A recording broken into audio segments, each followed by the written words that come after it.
மத்தேயு நற்செய்தி அதிகாரம் 10 இறை வார்த்தை 28. ஆன்மாவை கொல்ல இயலாமல் உடலை மட்டும் கொள்பவர்களுக்கு அஞ்ச வேண்டாம். ஆன்மாவையும் உடலையும் நரகத்தில் அழிக்க வல்லவருக்கே அஞ்சுங்கள். நம்முடைய உடலை கொள்பவர் யார்?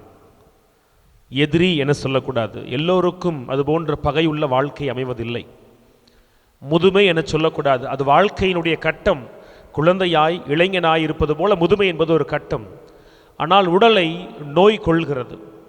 இந்த நோயிலிருந்து நாம் நம்மை தற்காத்து கொள்ளுகிறோம். இன்றைக்கி இருக்கிற ட்ரெண்டில் பார்க்குறோம். சுகர் சாப்பிடாம, ஒயிட் ரைஸ் சாப்பிடாம நிறைய பேர் உடலை தற்காத்து கொள்கிறோம்.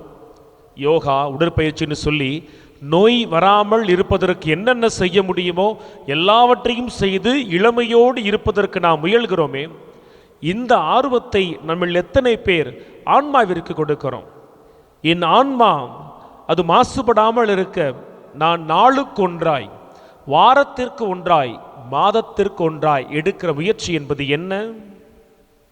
ஆன்மாவை கண்டுகொள்ளாமல், ஆன்மாவை தற்காத்து கொள்ளாமல் வெறும் உடலை மட்டும் தற்காத்து கொள்வதில் நாம் கவனமாய் இருக்கிறோம் என சொன்னால் அத்தகையோர் அனைவருமே ஆன்மாவை இழந்தவர்களாய் இயேசுவின் மீது ஆணிகளை நாம் சுமத்தி கொண்டே இருக்கிறோம்.